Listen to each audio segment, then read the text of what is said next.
নমস্কার। বাংলা সেরা গল্পে সবাইকে জানাই স্বাগত। শুরু করছি আজকের গল্প। আজ পড়ে শোনাব প্রচিত গুপ্তের লেখা গল্প ধর্ষিতা। ঠান্ডা একটা শিরশিরানি পিঠ থেকে পা পর্যন্ত নেমে গেল বিদিশার। নিচু গলায় বলল, মানে কি বলছো তুমি? মোবাইলের ও প্রান্তে ক্রুদ্ধ অনিকেত দাঁতে দাঁত চেপে বলে, মানে আবার কি? রেপড মানে জানো না? ধর্ষিতা। She was raped. একজনও করতে পারে, মেবি মোর দ্যান ওয়ান। মুহূর্তখানেক থমকে বিদিশা বিষয়টা বোঝার চেষ্টা করে। না, পারে না। ভয়ার্ত গলায় বলল, আসতে বলো, আমাকে ধমকাচ্ছ কেন? আমার কি দোষ? চাপা গলায় হিসিয়ে ওঠে অনিকেত। বলে, না, তোমার দোষ নয়, দোষ আমার। লোক তো তুমি রাখোনি, আমি রেখেছি। মাথার ভেতর সব তালগোল পাকিয়ে যাচ্ছে, তবু নিজেকে শান্ত রাখার চেষ্টা করল বিদিশা। আমরা দুজনেই রেখেছি অনিকেত, দুজনেরই দরকার ছিল। বিদিশার শান্ত গলা শুনে অনিকেত আরও রেগে গেল। দাঁতে দাঁত ঘষে বলল, আমার দরকার ছিল না, দরকার ছিল তোমার। তুমি ভয় পাচ্ছিলে, পাছে চাকরি ছাড়তে হয় সেই ভয়। ওই তো 2 পয়সার চাকরি, প্রাইভেট কোম্পানিতে পেটি ক্লার্ক। বিদিশা আবার নিজেকে শান্ত রাখার চেষ্টা করল। মোবাইলে প্রায় মুখ ঠেকিয়ে বলল, কি হচ্ছে কি অনিকেত? তোমার ওখানে সবাই শুনতে পাচ্ছে। তুমি কি ঝগড়া করতে চাইছো? খবরটা কে বলল? অনিকেত নিজেকে খানিকটা ধাতস্থ করল। গলা নামিয়ে বলল, শিবু। শিবুকে? আমাদের ওয়ার্কশপের স্টোর কিপার। বলেছিলাম না শিবুকে দিয়ে খোঁজ নেব, মনে পড়ছে? মেয়েটার গ্রামেই শিবুর শ্বশুর বাড়ি। কদিন আগে বলেছিলাম, আজ বলল। কি বলল? বললাম তো কি বলল। এত এখন বলতে পারবো না। ও সব জেনেছে, নামধাম ঘটনা সব। পাট ক্ষেত না ধান খেতে পড়েছিল, ফুল অফ ব্লাড। বাকিটুকু ফিরে বলবো। এই জন্যই বলেছিলাম, লোক টোক রাখার আগে ভেবে চিনতে রাখো। এখন কি হবে বুঝতে পারছো? অনিকেতের গলা নার্ভাস। মুঠোয় ধরা ফোনটাকে কানে চেপে ধরে চারপাশে দ্রুত তাকিয়ে নিল বিদিশা। অন্যদের নিয়ে চিন্তা নেই, চিন্তা পাশের টেবিলের মঞ্জুদিকে নিয়ে। অন্যের টেলিফোনে আড়ি পাতায় এই মহিলা নিজেকে একটা চূড়ান্ত দক্ষতায় নিয়ে গেছে। শুধু অ্যাকাউন্টস ডিপার্টমেন্টে নয়, গোটা অফিসেই এ ব্যাপারে তার সুখ্যাতি ছড়িয়েছে। একজন বয়স্ক মহিলা কিভাবে যে এমন ছেলেমানুষি করে। ফোনে কথা বলার সময় মহিলা কাছাকাছি থাকলে সবাই সাবধান হয়ে যায়। বিদিশাও সাবধান হলো। ফিসফিস করে বলল, আমি তো দেখে শুনেই রেখেছি। কাশীপুরের রান্নার মাসি তো এর আগেও লোক দিয়েছিল, রিচি হওয়ার সময়। নার্ভাস গলাতেই অনিকেত ঝাঁঝিয়ে ওঠে। বলল, কাশীপুরের রান্নার মাসির কথা বলে কি হবে? এই মেয়ে তো তার বাড়িতে বাক্স প্যাঁটরা নিয়ে ওঠেনি, আমাদের ফ্ল্যাটে উঠেছে। ছি ছি, আমি ভাবতেও পারছি না একটা রেপড মেয়ে বাড়িতে ঘুরে বেড়াচ্ছে। বিদিশার ঢোক গিলে বিপন্ন গলায় বলল, বাইরে থেকে দেখে জিনিস বোঝা যায়? অনিকেত বিরক্ত গলায় বলল, বাইরে থেকে কোন জিনিস বোঝা যায় আর কোন জিনিস বোঝা যায় না আমি জানি না। চেনো না জানো না একটা ওই বয়সের মেয়েকে হুট করে বাড়িতে ঢুকিয়ে দিলে কোন আক্কেলে? তোমার তাড়াহুড়োর জন্যই এরকম হলো। যেভাবে হোক চাকরিটা রাখবো, দরকার হলে চোর ডাকাত খুনির হাতে রেখে তুমি অফিস ছুটবে। এ তার থেকে কমই বা কিসের, বরং অনেক বেশি। ভাগ্যিস লালগোলা নামটা চেনা লেগেছিল, মনে পড়ে গেল শিবুর শ্বশুরবাড়ি ওখানে। স্বামীর ধমকে বিদিশার একই সঙ্গে ভয় করছে, আবার রাগও হচ্ছে। হাতের পেনটা টেবিলের ওপর রেখে বলল, কি খোঁজ নেব? রেপড কিনা? কাজের লোক চোর কিনা খোঁজ নেওয়া যায়, রেপড কিনা খোঁজ নেওয়া যায় না। তাছাড়া ওই মেয়ে তো কাজের লোক নয়, রিচির অ্যাটেন্ডেন্ট। অনিকেত উদ্বিগ্ন গলায় বলল, সেই কারণেই তো চিন্তা।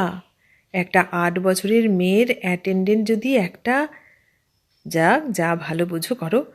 তোমার মেয়ে, তোমার চাকরি, তোমার লোক, সবই তুমি ডিসাইড করেছো, এটাও করো। অনিকেত ফোন কেটে দেওয়ার পর বিদিশা পাশের টেবিলের দিকে তাকালো। মঞ্জুদি টেবিলের ওপর পানের কৌটো খুলে খিলি পরীক্ষা করছে। আগে অফিসে বসেই পান সাজত, এখন কৌটোতে সেজে নিয়ে আসে। মুখে দেওয়ার আগে খিলি খুলে পরীক্ষা করে নেয় চুন সুপুরি খয়েরের ভাগে গোলমাল হয়ে গেছে কিনা। বিদিশার দিকে তাকিয়ে অল্প হাসল। কিছু শুনল কি? শুনলে শুনবে। মঞ্জুদির আড়িপাতা নিয়ে ভাবনার সময় নয় এখন। কান মাথা ঝাঁঝা করছে বিদিশার। সে কি করবে? এই সময় কি করা উচিত? টেবিলে পড়ে থাকা পেনটা তুলতে গিয়ে বিদিশা বুঝতে পারল তার হাত কাঁপছে। ভয়ে? বাথরুমে গিয়ে চোখে মুখে জল দিয়ে এলে হতো। এই সবে টিফিন শেষ হলো, এখনই আবার উঠবে? আজকাল অফিসে ঘন ঘন টেবিল ছাড়া মুশকিল। সেকশন অফিসার কিটিরমিটির করে, বেচারি চাপে আছে। চাপে শুধু সে নয়, সকলেই আছে। নতুন ম্যানেজারের চাপ। অফিসে ম্যানেজার বদলালে প্রতিবারই এরকম হয়, কিছুদিন চাপাচাপি চলে। এবার একটু বেশি সময় ধরে চলছে, 3 মাসের ওপর হয়ে গেল। অ্যাটেন্ডেন্স নিয়েও কড়াকড়ি চলছে খুব। এই 3 মাসে ম্যানেজার নিজে সারপ্রাইজ ভিজিট দিয়েছে অন্তত 17 বার। টেবিল ফাঁকা দেখলেই ধরে ধরে খাতায় লাল কালি মেরেছে। সব মিলিয়ে পরিস্থিতি কঠিন। ইতিমধ্যে 2 জনকে কলকাতার বাইরে ট্রান্সফার করেছে। সকলেই ভয়ে ভয়ে আছে। এই কারণেই রিচির জন্য পাগলের মতো লোক খুঁজছিল বিদিশা। মেয়েটার জন্য সপ্তাহে 3 দিন পর্যন্ত লেট হয়ে যাচ্ছিল। 8:30টার মধ্যে বেরোতে হয়। তার আগে মেয়েকে তৈরি করে শুধু স্কুলে পাঠানো নয়, ফিরলে কি খাবে, কি পড়বে, সব গুছিয়ে রাখতে হবে। ওইটুকু মেয়েকে বাড়িতে কার কাছে রেখে আসবে? শিলিগুড়ি থেকে মা এসে 1 মাসের ওপর রইল। কতদিন থাকবে? ওখানেও তো সংসার আছে। বাবার শরীর ভালো নয়, বয়স হয়েছে। কিছুদিন অফিসে আসার পথে রিচিকে শ্বশুরবাড়িতে রেখে আসতো, আবার ফেরার পথে নিয়ে আসতো। সেও সমস্যা। সল্টলেক থেকে কাশীপুর একদম উল্টো পথ হয়ে যায়। পরিশ্রম হতো খুব। মেয়ে বড় হচ্ছে, স্কুলের টাইম বেড়েছে। অত টানা হ্যাঁচড়া তারও পোষাচ্ছিল না। তার উপর রিচিও সমস্যা করছিল। বুড়ো দাদু দিদার কাছে এখন আর বেশি থাকতে চায় না। দুরন্ত মেয়েকে ওরাও সামলাতে পারে না, সব সময় অ্যাটেনশন চায়।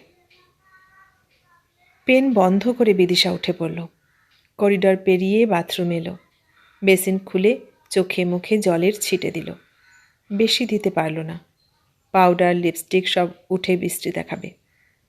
মনে হবে কান্নাকাটি করছে। টেবিলে ফিরে এসে ফাইল খুলে বিদিশা বুঝতে পারল তার কান্নাই পাচ্ছে। এই অবস্থায় কাজে মন দেওয়া অসম্ভব। অনেকে যা বলল তা যদি সত্যি হয় তাহলে মারাত্মক। অনেক কষ্টে উমাকে পাওয়া গেছে।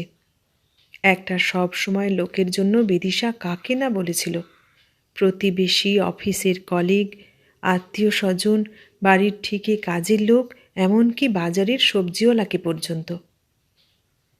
দেখো না, কাউকে যদি পাও, অন্য কাজ করতে হবে না, শুধু মেয়েটাকে দেখবে। দিনরাত থাকবে, খাওয়া পড়া তো দেবই, পুজো আচ্ছায় জামা কাপড় সব পাবে। ছোটোখাটো মেয়ে হলে সব থেকে ভালো। রিচির সঙ্গে গল্প করতে পারবে, খেলতে পারবে, বন্ধুর মতো থাকবে। স্কুল থেকে ফিরলে খেতে দেবে, দুপুরে ঘুম পাড়াবে, বিকেলে ছাদে নিয়ে যাবে। তারপর তো আমি অফিস থেকে ফিরেই আসছি। একেবারে ছোট মেয়ে পাওয়া গেল না। কাশীপুরের রান্নার মাসি উমার কথা বলল।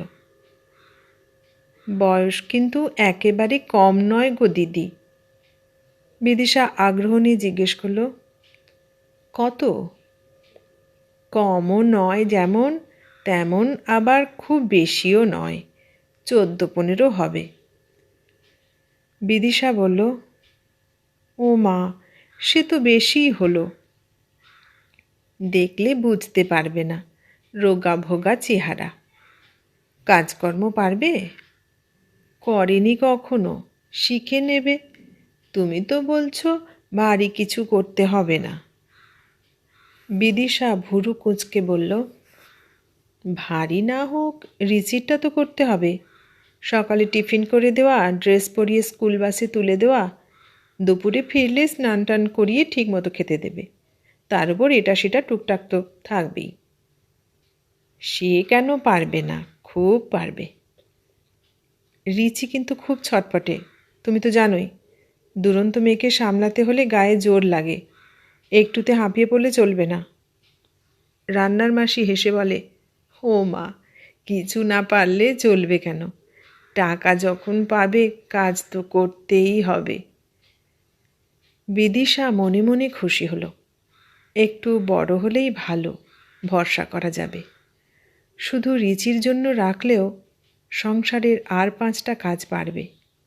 অফিস থেকে ফিরে আর নিজে চা বানিয়ে খেতে ইচ্ছে করে না, ক্লান্ত লাগে। প্রাইভেট কোম্পানিগুলোতে আজকাল খাটায় খুব। ছুটি ছাটার দিনে সঙ্গে থেকে ঘরদোর গোছাবে, ফ্ল্যাটের ঝুল ঝাড়তে হাঁপ ধরে যায়। তার উপর মাসে 1 দিন করে রান্নাঘর বাথরুম পরিষ্কার। অনেকের তো কুটোটি নাড়ায় না, দোকান বাজার করতে বললেও বিরক্ত হয়। তার উপর মাসের মধ্যে 10 দিন ট্যুরে থাকে। মনের খুশি ভাব লুকিয়ে বিদিশা বলল, মাসি, ওই মেয়ে আবার পাকা নয় তো? এই বয়সের মেয়ে, ভয় করে। পাড়া বেড়ানো, সিনেমা, টিভি দেখা মেয়ে হলে কিন্তু আমার চলবে না। দাদাবাবু রাগ করবেন। গ্রামের মেয়ে, ও সব এখনও শেখেনি। কোন গ্রাম? আমার ননদের যেখানে বিয়ে হয়েছে, লালগোলার কাছে। মেয়ের বাবা খুব করে কাজ খুঁজছে। মেয়ে বড় হচ্ছে, রোজগারপাতি ছাড়া ঘরে বসে গিললে সংসারে চলে? পাড়াগাঁয়ে মেয়েদের রোজগারের পথ কই? বিয়ে থা ছাড়া বেশি দিন পড়ে থাকলে গোল্লায় যায়। আমি শুনে বললাম, নাড়া, দিদিকে আগে জিজ্ঞেস করি। দিদি লোক খুঁজছে। বিদিশার খুশি ভাবটা বাড়ল। সদ্য গ্রাম থেকে এলে একদিক থেকে ভালো।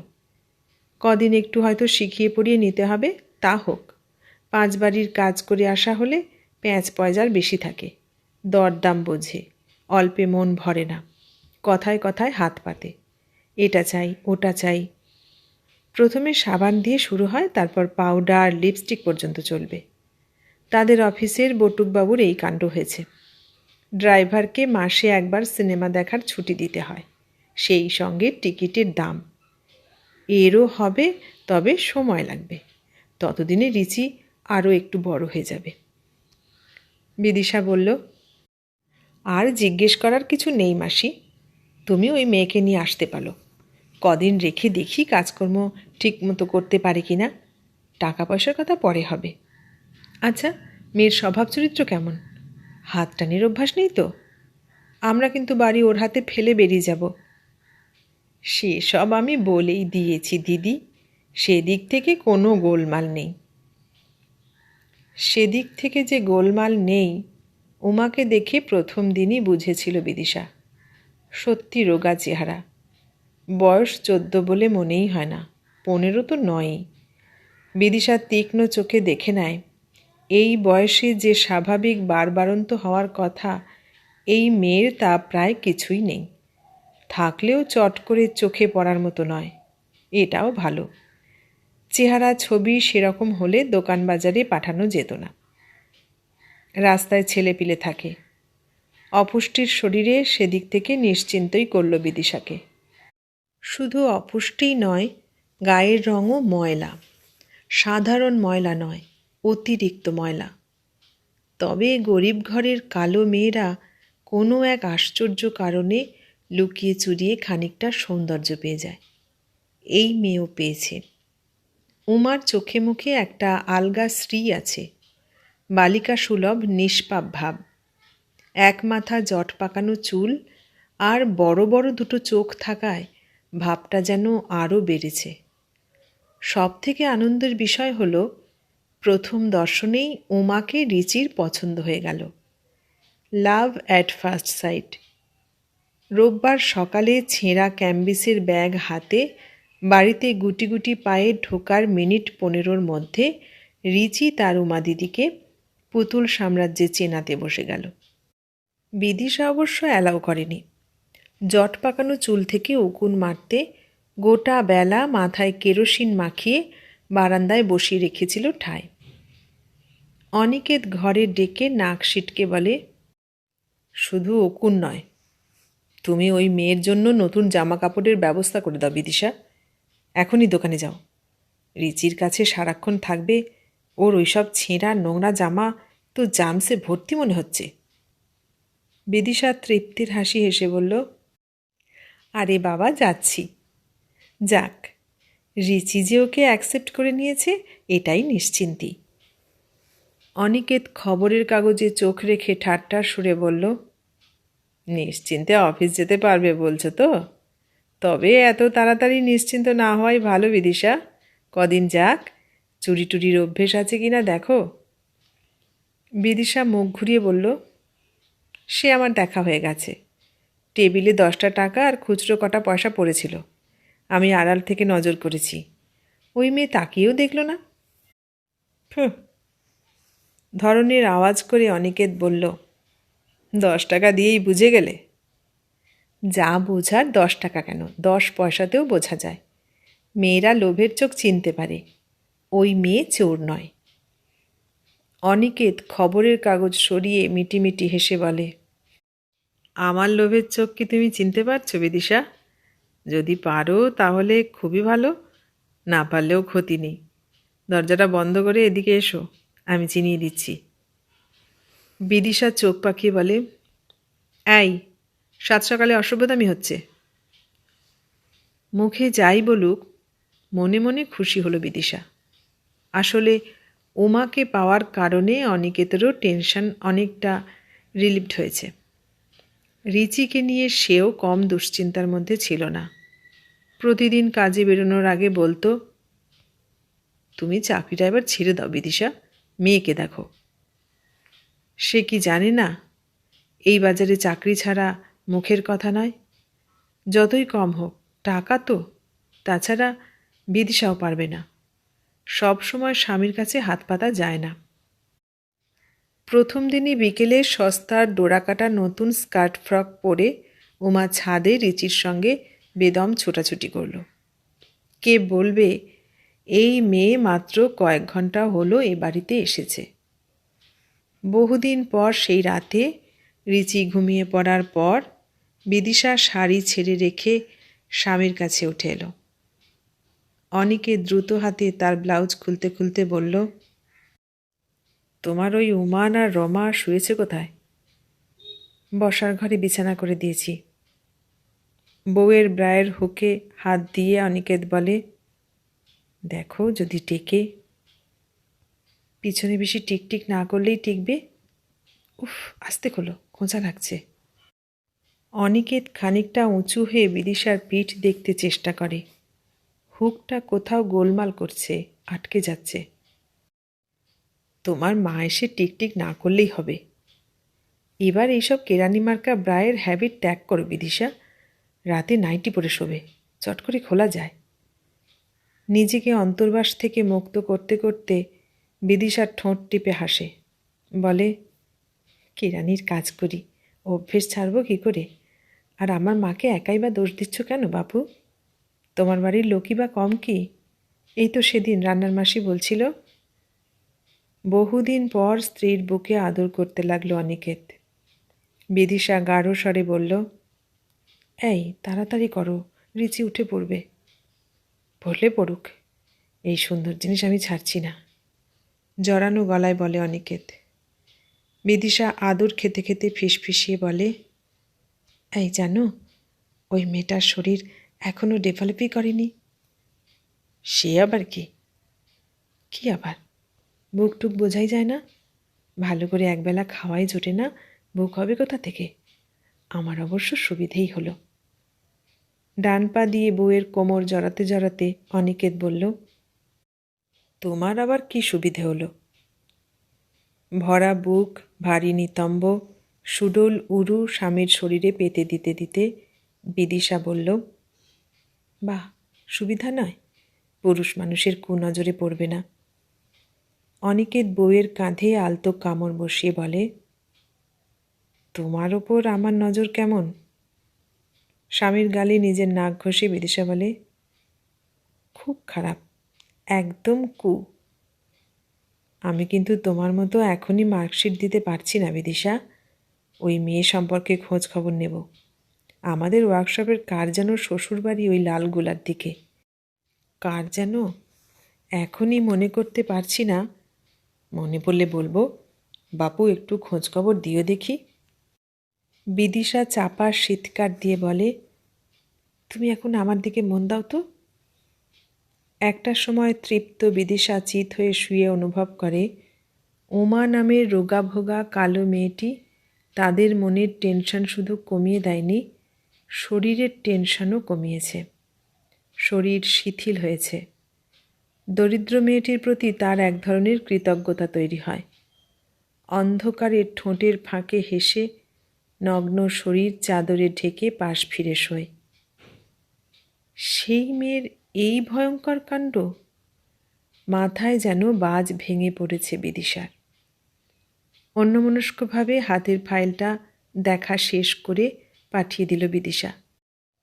আচ্ছা, অনিকেত ভুল করছে না তো? হতেও তো পারে।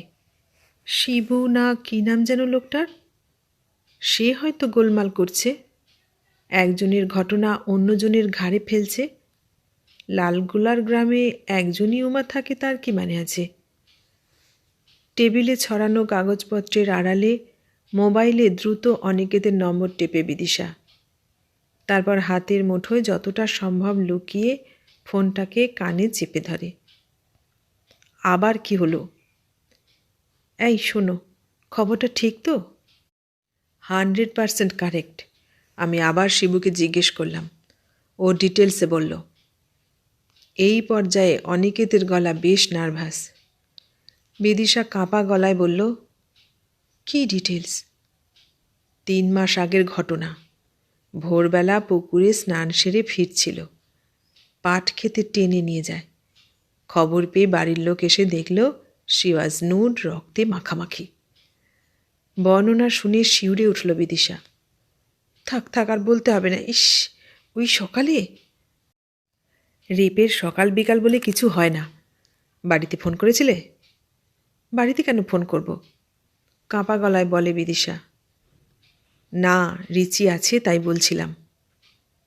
রিচির এখনও স্কুল থেকে ফেরার সময় হয়নি, তাছাড়া থাকলেই বাকি। আতঙ্কে চোখ মুখ কুঁচকে যায় বিদিশার। অনিকেত চিন্তিত গলায় বলে, ওই মেয়ের সঙ্গে থাকলে অনেক কিছু হতে পারে।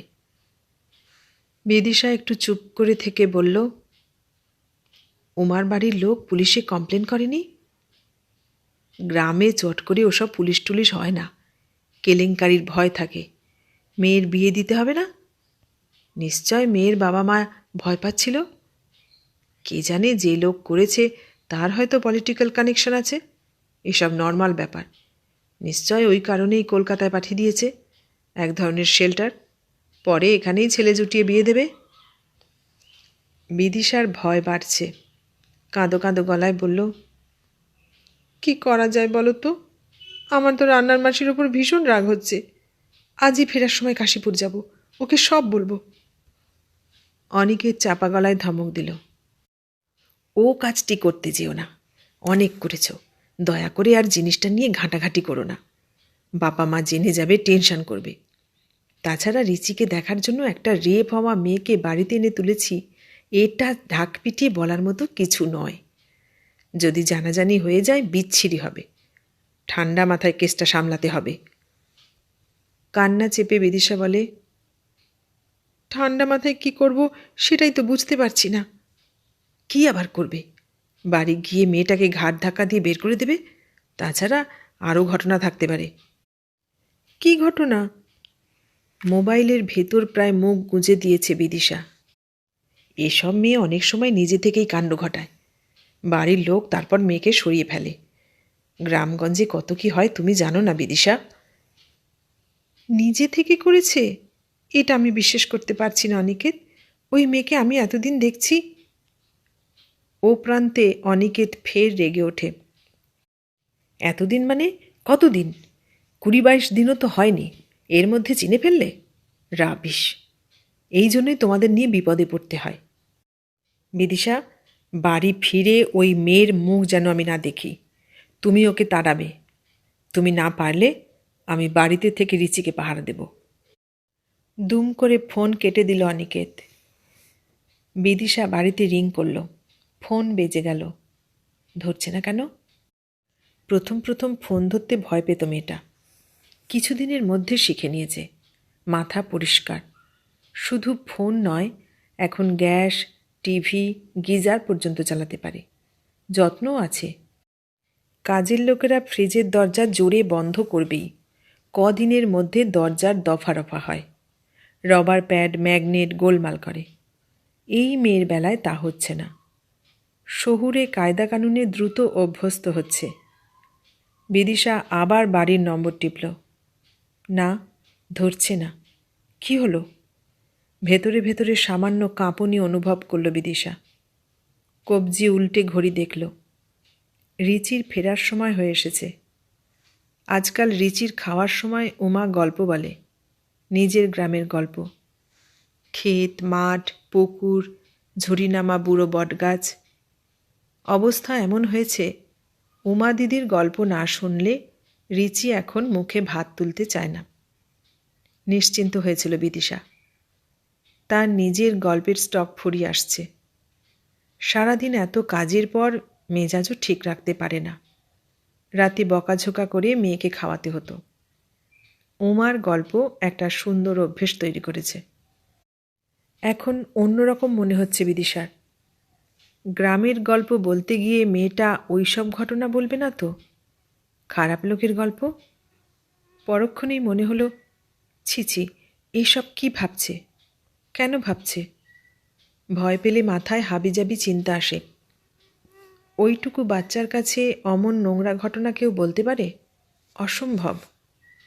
রুমাল দিয়ে কপাল, ঘাড়ের ঘাম মুছল বিদিশা। কল্পনাও করা যায় না ওরকম রুগ্ন চেহারার একটা মেয়েকে। শরীরের ভেতর অস্বস্তি হচ্ছে। গাটা কেমন গুলোচ্ছে, বমি পাচ্ছে। আবার মোবাইলের নম্বর টিপল। উমা ফোন ধরছে না কেন?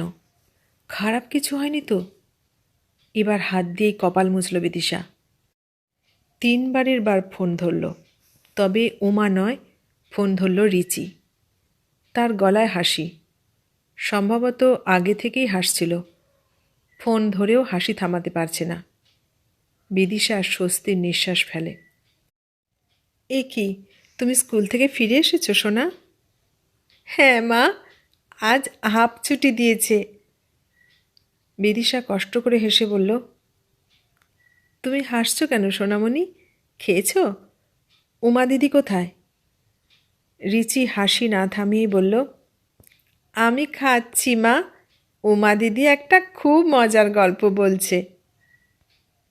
মেয়ের হাসিতে বিদিশা খানিকটা আশ্বস্ত হলো। ফিসফিস করে বলল, তাই নাকি? কি গল্প? রাক্ষসের গল্প মা। একটা রাক্ষস একদিন উমা দিদির গ্রামে পণ্ডের পাশে ঘাপটি মেরে বসেছিল।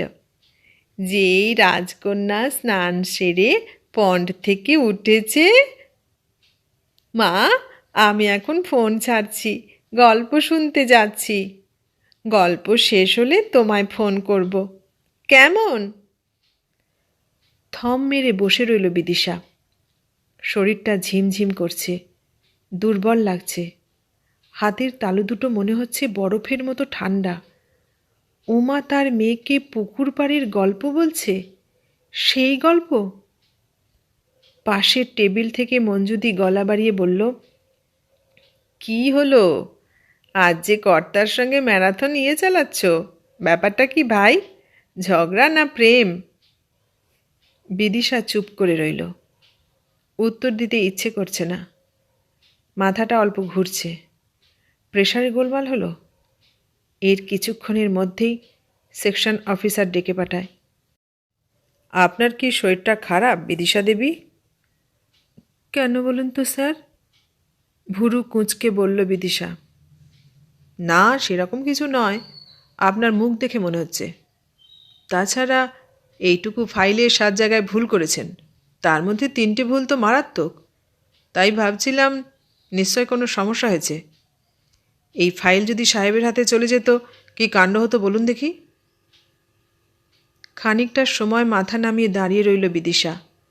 বিড়বিড় করে বলল, স্যার আমি বাড়ি যাব, প্রেশারটা মনে হচ্ছে গোলমাল করছে। আপনি কি একটা ট্যাক্সি ডেকে দেওয়ার ব্যবস্থা করবেন? ট্যাক্সির সিটে মাথা এলিয়ে দিল বিদিশা। খানিক আগে পর্যন্ত মেয়েটার ওপর মায়া হচ্ছিল, এখন ঘেন্না হচ্ছে। গল্পটা কি ইতিমধ্যে রিচিকে ওর বলা হয়ে গেছে? রাজকন্যা পুকুর থেকে স্নান সেরে ওঠার পর, ইস, তারই দোষ। অনেকে ঠিকই বলেছে, তাড়াহুড়ো করে ফেলেছে। অফিসের চাপে নিজের চাকরি সামলাতে গিয়ে দুম করে অচেনা অজানা কাউকে রেখে দেওয়াটা ঠিক হয়নি। আরও অপেক্ষা করা উচিত ছিল। চেনা জানা কাউকে রাখা উচিত ছিল। সেরকম হলে না হয় নিজে চাকরি ছেড়ে দিত। ছেলে মেয়ে মানুষ করার জন্য কত মেয়েকেই চাকরি বাকরি ছেড়ে ঘরে ঢুকে যেতে হয়, হয় না? ভাগ্যিস খবরটা অনেকে জেনেছে, নইলে আরও ভয়ঙ্কর কিছু হতে পারত। শুধু গল্প বলা নয়, ওমা যদি নিজে থেকে ওই কাণ্ড ঘটিয়ে থাকে, তাহলে খারাপ লোকের সঙ্গে নিশ্চয় এখনও তার যোগাযোগ আছে। না থাকলেও বা কি, মেয়েটা লুকিয়ে থাকবে কতদিন? ওরা ঠিক এখানকার ঠিকানা পেয়ে যাবে। ওই তো ওর অফিসের শিবু জেনে গেছে, ওই লোকও জানবে। পুকুরের পাশে একটা লোক না 5টা লোক অপেক্ষা করেছিল কে জানে। যটাই হোক ঠিক খবর পেত। উমা অনেকটা সময় কলকাতার একটা ফ্ল্যাটে একলা থাকে, সঙ্গে রিচি নামের একটা শিশু। তারপর একদিন দুপুরে এসে পশুগুলো কি রিচিকে ছাড়ত? মাগো, শিউরে উঠে চোখ বুজল বিদিশা। এই কদিনে যে কিছু হয়নি তাই যথেষ্ট। হাত জোর করে কপালে ঠেকালো বিদিশা। বড় রাস্তা ছেড়ে বাড়ির গলিতে ঢোকার মুখে বিদিশার সিদ্ধান্ত নিল আজই উমাকে কাশীপুরে রেখে আসবে। এই ট্যাক্সিতেই যাবে। পরে রান্নার মাসি যেমন পারবে মেয়েটাকে দেশে ফেরত পাঠিয়ে দেবে। কাউকে কিছু বলার দরকার নেই। শুধু বলবে মেয়েটাকে আর রিচির পছন্দ হচ্ছে না, মানিয়ে নিতে পারছে না, ব্যাস। 20 দিনের বদলে না হয় পুরো মাসের মাইনেটাই দিয়ে দেবে। কাশীপুর থেকে ফিরে রিচিকে খাওয়াতে বসলে মেয়েটা কান্না জুড়ল।